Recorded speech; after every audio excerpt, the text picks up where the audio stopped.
तो cubicle expansion क्या है, हमारे पास एक क्यूब था, उसको मैंने हीट किया, हीट करने पे क्या होगा, ये क्यूब थोड़ा सा बड़ा हो जाएगा, ऐसा करके बड़ा हो जाएगा थोड़ा सा,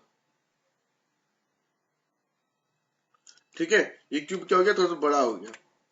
तो ये क्यूब बड़ा होने की वजह से क्या होगा, आपने देखा कि यार इसका वॉल्यूम थोड़ा सा बढ़ गया। पहले अगर इसमें 1 लीटर पानी आ रहा था तो इसमें 10 लीटर पानी आ जाएगा, तो उसका वॉल्यूम बढ़ गया, ठीक है। तो एक बार इसकी रीडिंग कर लो। अब देखो, ये होने के बाद हम क्या करेंगे, वही इसका ऐसा यूनिट वगैरह देख लो, केल्विन इनवर्स होगा, कोई डिफरेंस नहीं है। वो जो फॉर्मूला मैंने बताया थे, फाइनल वॉल्यूम आना, फाइनल टेम्परेचर आना, सब इसी से आ जाएगा, कोई भी खास बड़ी बात नहीं है, ठीक है। अच्छा, इसमें की जो रिलेशन लास्ट में आपको दिखाई दे रहा है, ये बहुत ही इंपॉर्टेंट हो जाता है। यहाँ पे एक छोटी सी गड़बड़ हो गई है, यहाँ पे अल्फा नहीं होगा, यहाँ पे गामा होगा, यहाँ पे गामा होगा, ठीक है। और आप लोगों को ये वाला याद रखना है, आप लोग इसको लिख लो अपनी कॉपी में, क्योंकि मे भी मिस्टेक आ जाए आपके पीपीटी जब मैं दूं, तो आपको याद रखना है कि gamma equals to alpha X plus alpha Y plus alpha Z upon 3।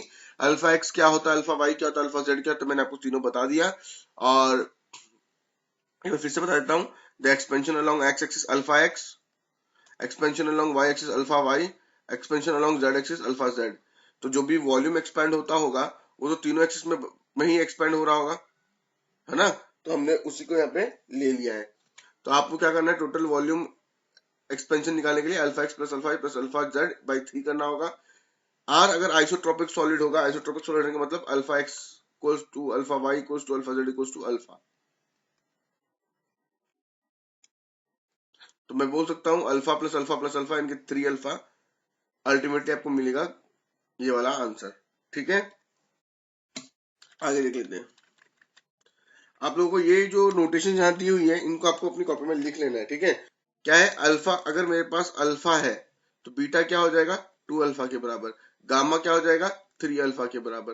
तो मैं बोल सकता हूँ alpha plus beta plus gamma is equals to 3 alpha plus 2 alpha plus 1 alpha, 6 alpha.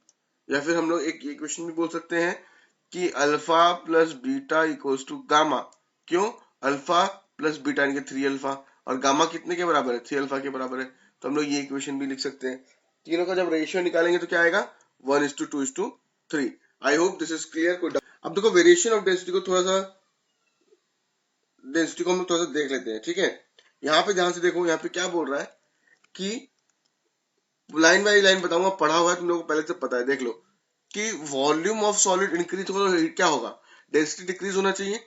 Volume अगर इंक्रीज हो जाएगा तो डेंसिटी को डिक्रीज होना चाहिए। क्यों, देखो पहले इतना सा वॉल्यूम था, इसमें सारी डेंसिटी जो भी पार्टिकल्स थे वो इस तरह से थे, ठीक है। अब मैंने इस वॉल्यूम को थोड़ा सा बड़ा कर दिया, तो क्या होंगे, पार्टिकल्स फैल जाएंगे। पार्टिकल्स जो पहले ऐसे थे वो फैल जाएंगे, अगर ये बड़ा हो जाएगा तो पार्टिकल्स कुछ ऐसे हो जाएंगे, है ना। तो डेंसिटी क्या हो जाएगी, घट जाएगी।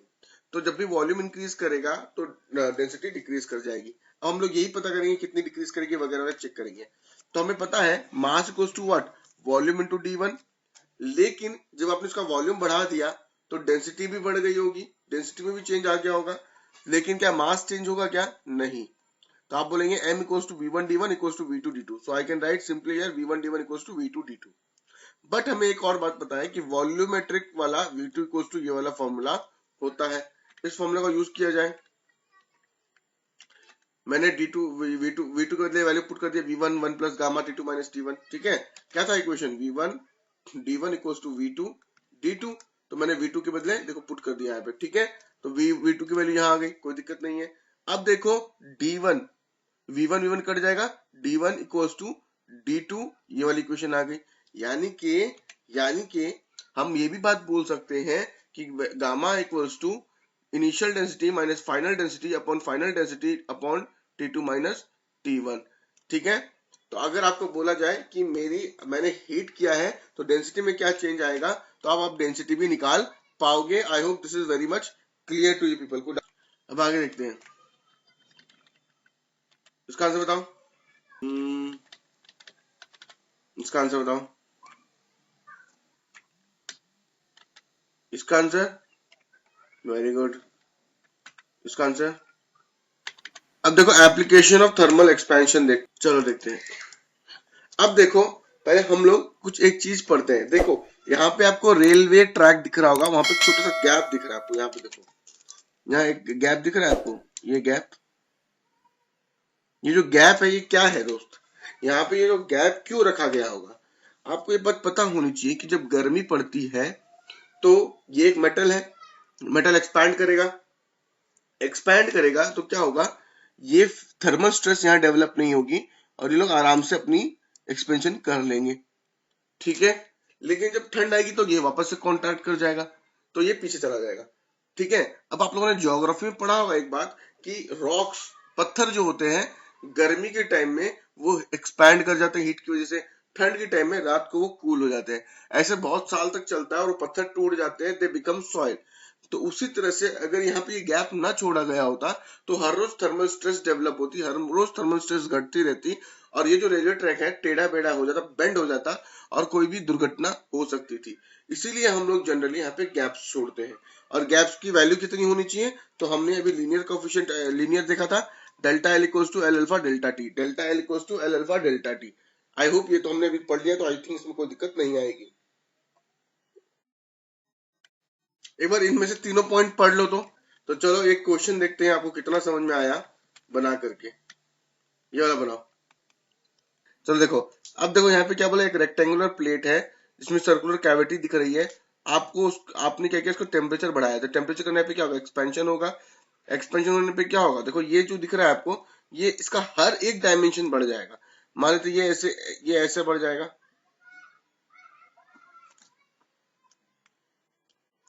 ये इस तरह से बढ़ेगा। अभी मैंने एरियल एक्सपेंशन पढ़ाया आपको, ये सर्कल जो दिख रहा है ये थोड़ा बड़ा हो जाएगा। तो आपने देखा कि ये डी भी बढ़ जाएगा, ये सी भी बढ़ जाएगा, ये ए भी बढ़ जाएगा, ये बी भी बढ़ जाएगा, मतलब सभी के सभी बढ़ जाएंगे। I think it is clear. ये वाला बताओ, देखो ध्यान से समझो, आप लोगों को पहले थोड़ा समझना होगा कि हीटिंग करने पे एक्सपेंशन होगा, एक्सपेंशन होने पे क्या होगा, ये रिंग भी तो बड़ी होगी ना, ये रिंग बड़ी होगी तो गैप भी तो बड़ा होगा ना, समझ नहीं रहे हो। आप लोग ऐसे सोच रहे हो, आप लोग ऐसे सोच रहे हो कि रिंग ऐसे बड़ी होगी, है ना, ऐसे बड़ी नहीं होगी रिंग, रिंग पूरी बड़ी होगी, ऐसे ऐसे बड़ी हो जाएगी।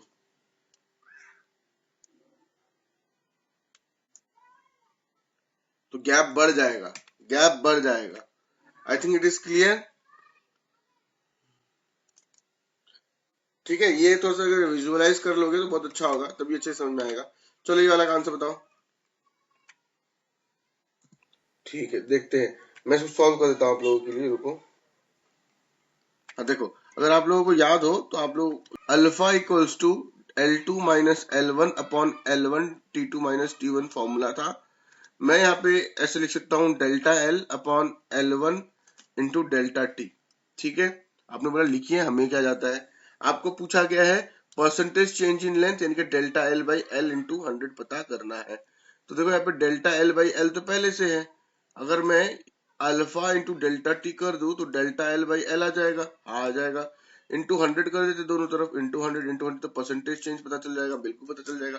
अल्फा की वैल्यू यहाँ पे दी हुई है 2 इंटू 10⁻⁵ और 100 दिया हुआ है, और डेल्टा टी कितना दिया हुआ भाई 100 डिग्री सेल्सियस, तो मतलब 100 डिग्री ही आएगा। तो आपको देखना होगा यहाँ पे 4 यानी कि 2/10 यानी कि 0.2% इज दी चेंज।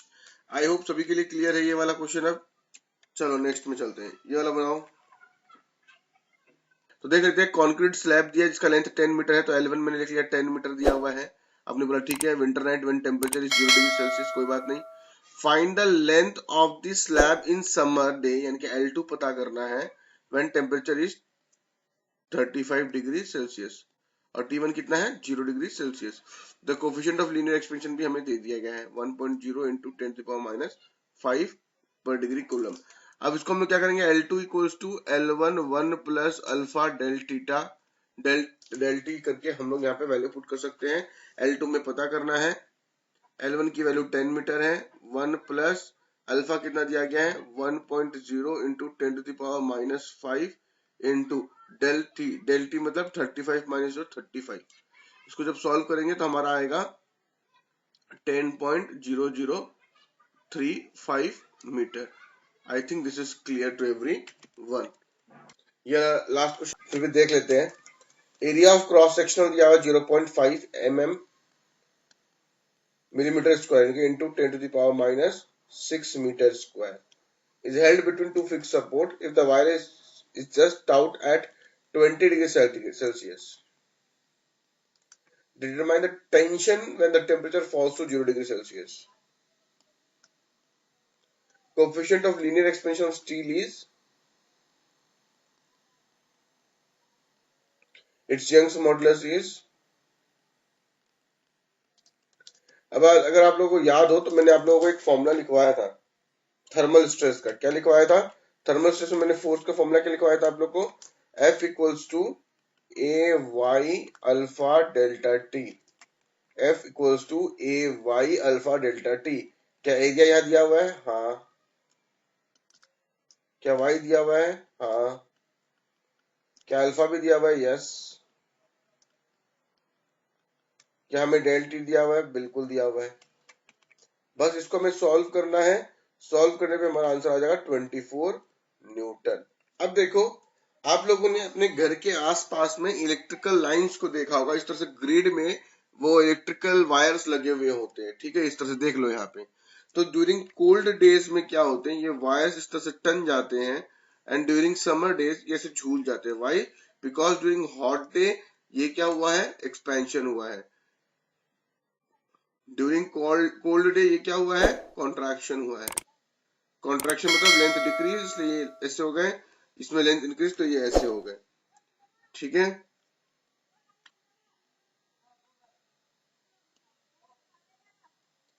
अब एक इंपॉर्टेंट फैक्ट क्या है, ये पॉइंट वाला क्या, कि जो स्टील का एक्सपेंशन होता है और जो कंक्रीट का एक्सपेंशन होता है वो लगभग सेम होता है। अगर मान लीजिए 1 डिग्री राइज के लिए आपका स्टील अगर 1 मीटर लंबा होता है तो कंक्रीट में भी एक्सपेंशन 1 मीटर का ही होगा। इसीलिए जनरली हम लोग कंस्ट्रक्शन करते हैं तो उसमें स्टील और कंक्रीट को यूज करते हैं, ताकि क्योंकि दोनों का एक्सपेंशन सेम है तो दोनों की वजह से यहाँ पे थर्मल स्ट्रेस नहीं आएगी और बिल्डिंग्स में क्रैक्स देखने को नहीं मिलेंगे। आगे देख लेते हैं।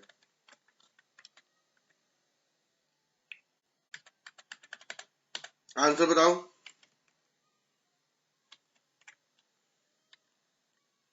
वाह, इसका आंसर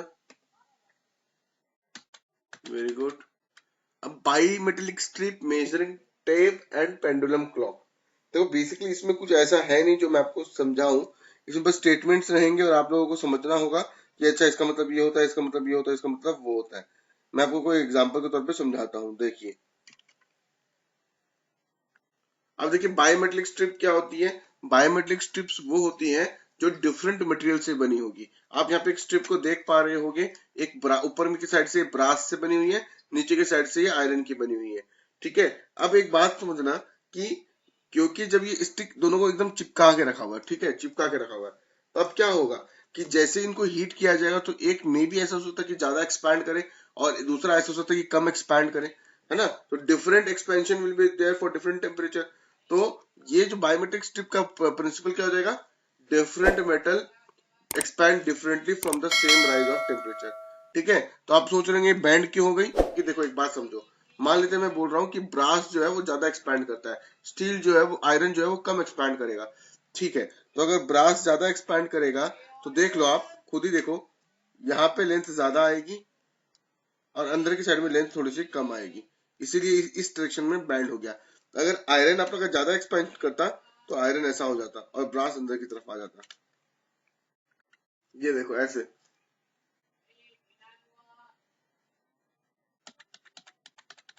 इसका यूज देख लो कुछ कुछ क्या क्या है। हमने उसको रिकॉर्ड, टेम्परेचर रिकॉर्ड करने का काम आता है, थर्मोस्टेट में काम होता है, फायर अलार्म में काम आता है।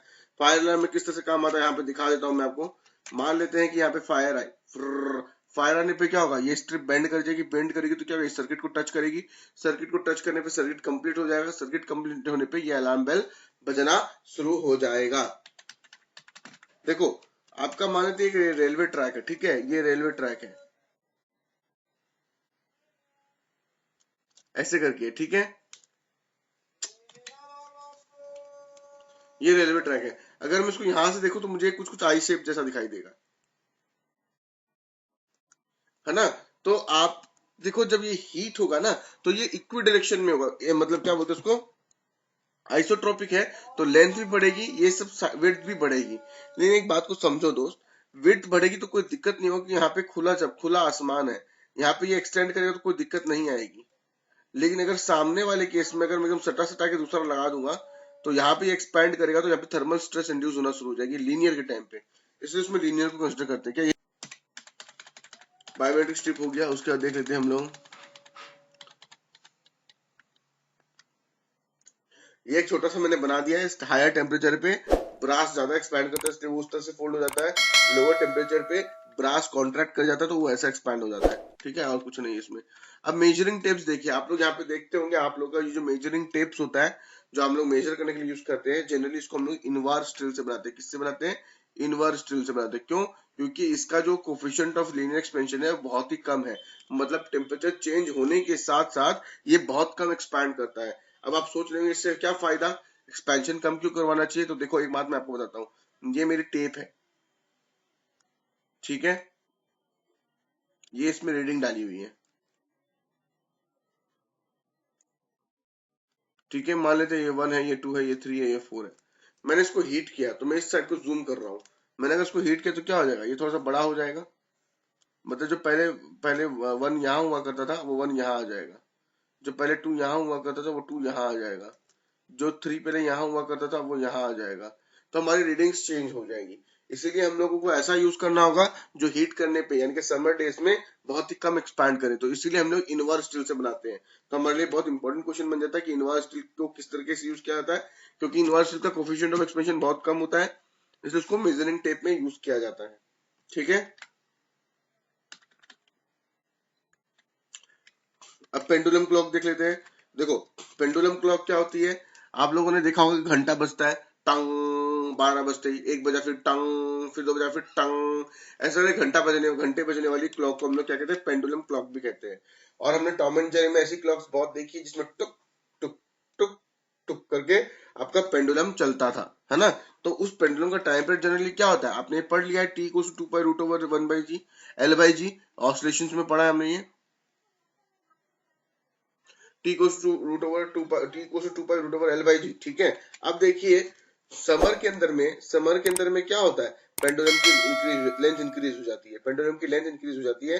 अगर पेंडुलम की लेंथ इंक्रीज हो जाएगी तो हमें क्या पता है, टाइम पीरियड भी इंक्रीज हो जाएगा, तो टाइम पीरियड भी इंक्रीज हो जाएगा। इसी की वजह से ये कम ऑसिलेशंस बनाती करती है एक दिन में, इसकी वजह से क्या होता है, ऑसिलेशंस कम करती है। इसीलिए आपको पता लगेगा, मतलब ऐसा हमें फील नहीं होता है पर असलियत यही है कि पेंडुलम क्लॉक्स जनरली फास्ट होती है विंटर में और स्लो होती है समर में। अगर आपसे एग्जाम में कुछ क्वेश्चन पूछा जाए कि व्हाई इट इज स्लो, तो आपको बोलना होगा कि because of the expansion and contraction. ठीक है, और ये जो कम होता है ना, जो कम हो रहा है, इसी की वजह से आपको ये बात भी याद रखनी है कि पेंडुलम क्लॉक जो होती है वो टाइम लूज कर जाती है ड्यूरिंग समर। आगे देख लेते हैं, ये देख लो ऐसा। अब इनवर्स से बनाने से क्या होगा, कम होगा ये चीज। हमारे एग्जाम के लिए ये बहुत इंपॉर्टेंट पड़ जाता है। आपसे क्वेश्चन पूछा जाएगा कि मेरा ठंड में इतना था, गर्मी में इतना था, तो वगैरह वगैरह करके बताइए, तो क्या होगा। आपको ये बात याद रखनी है, fractional change in time period यानी कि T2 minus T1 upon T1 जो होगी वो ये वाली हो जाएगी। ठीक है, और आपको एक और मतलब, इसका मतलब क्या होता है fractional change in time period, मतलब ठंडे के टाइम में मान लेते हैं, मान लेते T2 is in summer, T1 is winter time and T1 is the original time. ठीक है, तो आपने देखा T2 माइनस T1 करने पे हमारा ये वाला आया। और या फिर आप ऐसा भी बोल सकते हो, अगर एग्जाम में क्वेश्चन पूछता है बताओ भैया लॉस और gain in time per day, एक दिन में कितना टाइम लॉस हुआ, तो आपको ये फॉर्मूला यूज करना पड़ेगा, half alpha del theta into 864,000 seconds, तो आपको ये मिल जाएगा, ये मिल जाएगा। ठीक है, उसके बाद में टाइम लॉस पूछे तो ये वाला फॉर्मूला यूज करना पड़ेगा। एक बार देख लो, यहाँ पे कोई दिक्कत नहीं है तो इनको अपनी कॉपी में उतार लो। देखो एक बात बताता हूँ, आप छोटी क्लॉक में देखो, आपका यहाँ पे पेंडुलम है, इतनी ही दूर तक ये टिक टॉक करेगी। बड़ा लेंथ वाला पेंडुलम है, उसका साइड बढ़ा देगा, इसीलिए ये इस साइड को और इसको लोग इस तरह से एडजस्ट करते हैं कि सबका सेम हो जाए। समझ में आया? ठीक है, आगे देख लेते हैं। इसका आंसर बताओ। Very good. इसका आंसर इसका थर्मल स्ट्रेस के बारे में मैंने पढ़ा है ना आप लोगों को पहले, कि एक ऐसे करके एक रॉड होगी, उसको आप हीट करोगे तो एक्सपैंड करेगी, रोकने वाला कोई नहीं है, तो थर्मल स्ट्रेस नहीं होगी। आपने यहाँ पे एक वॉल बना दिया है, फिर आपने इसको हीट किया, तो क्या यहाँ पे थर्मल स्ट्रेस होगी? नहीं होगी, बिकॉज यहाँ पे भी इसको रोकने वाला नहीं है, ये आराम से यहाँ एक्सपैंड कर जाएगी। लेकिन मैंने अगर दोनों तरफ ही वॉल लगा दिया है और फिर अगर इसको हीट किया है, तो इसमें बिल्कुल भी एक्सपेंशन नहीं होगा, बिकॉज यहाँ पे थर्मल स्ट्रेस डेवलप हो जाएगी। इस वाले पोर्शन को नहीं करते हैं।